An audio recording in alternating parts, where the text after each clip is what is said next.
125 000. Ils sont 8 acheteurs potentiels à se disputer le manuscrit.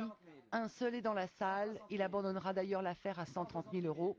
Les autres donnent leurs ordres par téléphone depuis les Pays-Bas, Londres, New York et Paris. 380 000. 400 000.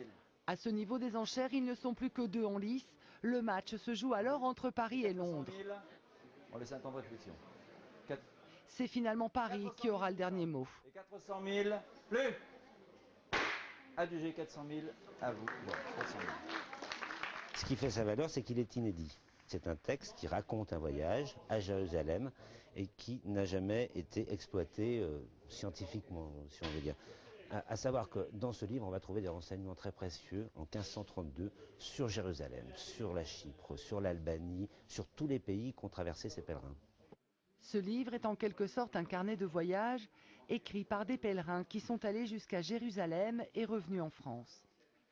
Un périple de 2 années en 1532 et 1533, raconté au jour le jour. 19 dessins viennent étayer ce récit de 360 pages, parfaitement déchiffrable aujourd'hui. C'est un manuscrit, on en voit peu comme ça, qui sont écrits très lisiblement et qui sont écrits en français. Là, c'est une écriture qui est particulièrement représentative du courant humanistique du XVIe siècle. On est en plein XVIe, dans le premier tiers du XVIe siècle. C'est des choses qui sont précieuses.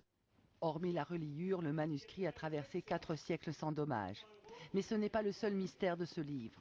On sait simplement qu'il a appartenu à un curé à la fin du XIXe, puis à partir de 1937 à une famille du département de l'Ain. C'est d'ailleurs un de ses descendants qui l'a mis en vente aujourd'hui. Il a souhaité conserver l'anonymat, tout comme d'ailleurs son tout nouveau propriétaire.